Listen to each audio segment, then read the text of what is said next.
would like to introduce Lisa Costello. She's a senior English major with a concentration in multi-ethnic literature. She will be presenting her paper titled Magical Realism as a Creative Tool.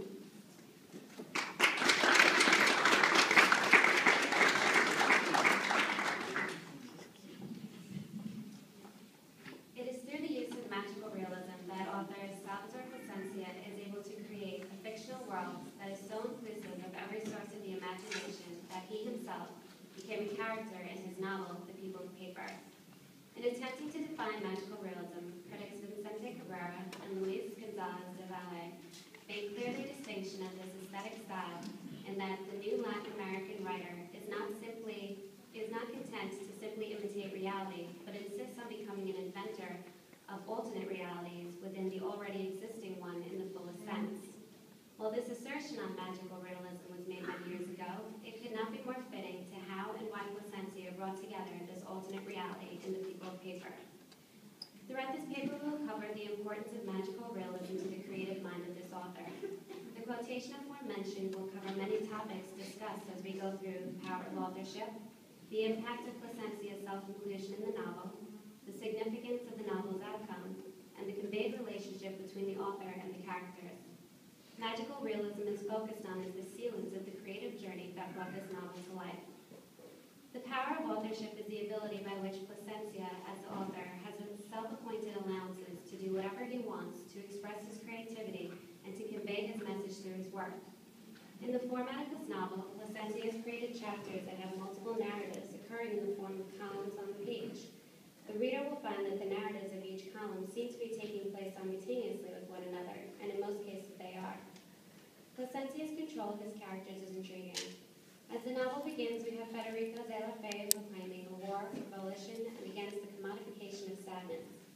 Really, Federico is proclaiming a war against Saturn, who we later learn is Plasencia himself.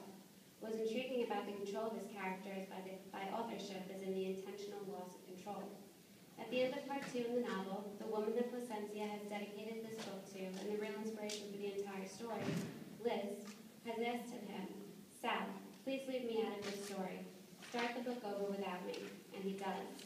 He bids you adieu, and preceding part 3 of the novel, Plasencia has added in a new title page, a new dedication page, this time to his parents and sister. However, he hilariously left in all information pertaining to Liz as the beginning of the novel.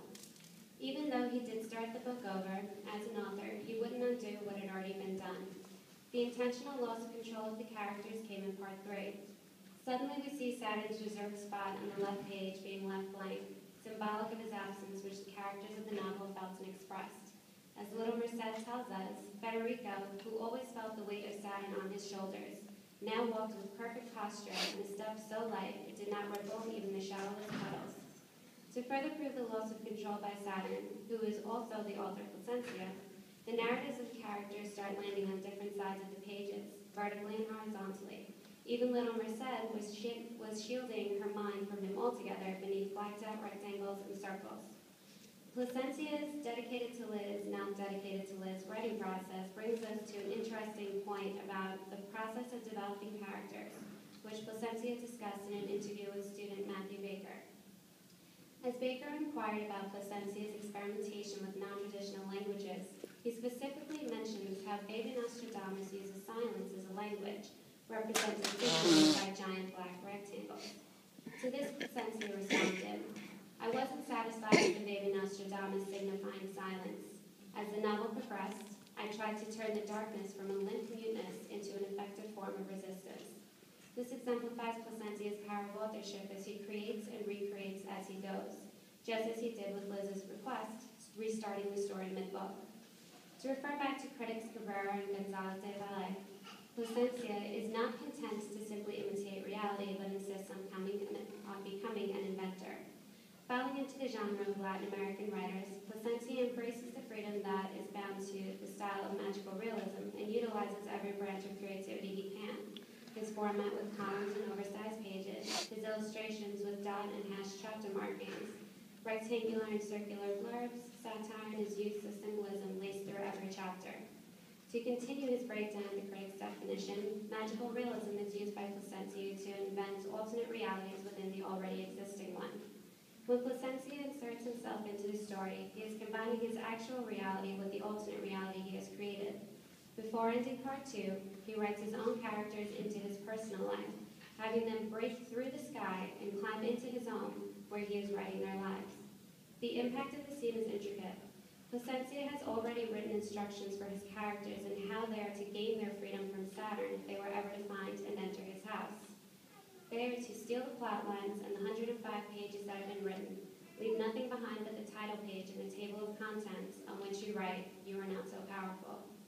Placencia writes one character, Smiley, to find and enter the house of Saturn, only to find Placencia himself. But Smiley does not follow these instructions for freedom. He instead takes delight in discovering Placencia and goes back to Almonte to observe as the story continues. It is after this scene that Liz makes her complaint, Placencia starts the book again, and Saturn begins to go missing and starts losing control throughout most of part 3 of the novel. So what is the significance?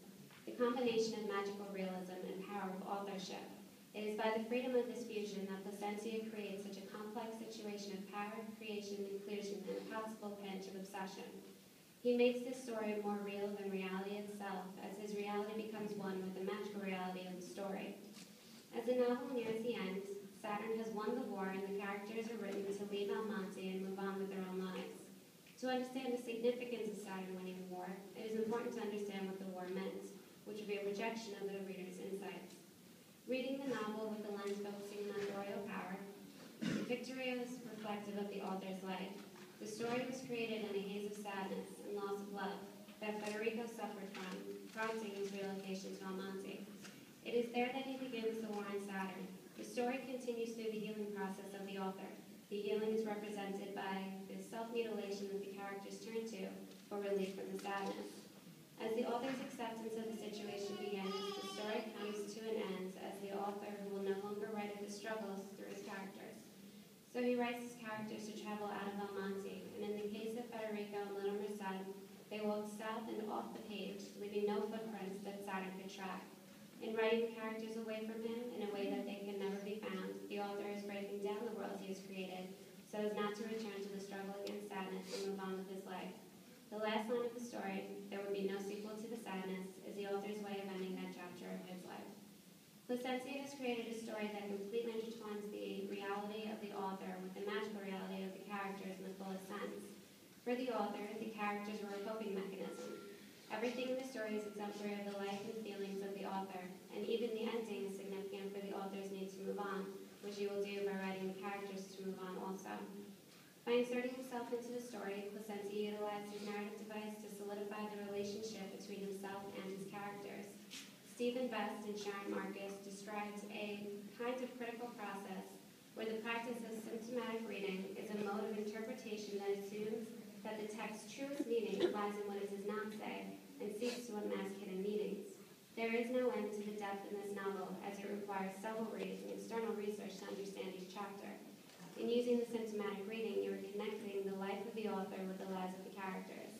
By being in the story, Placencia is able to communicate to the reader that the characters are all extensions of the emotions the author is dealing with. Magical realism becomes the element that allows Placencia to go so far with his writing, concept, and format. The underlying truth about this novel is in the many details, most importantly in the inclusion of the author within the story. These styles of magical realism made it acceptable for the author to be a narrative character in the novel, combining two realities. The power of authorship made it all come together in the author's inclusion toward the story. Thus, the way in which the story is told becomes as important, if not more, than the actual story itself. Thank you.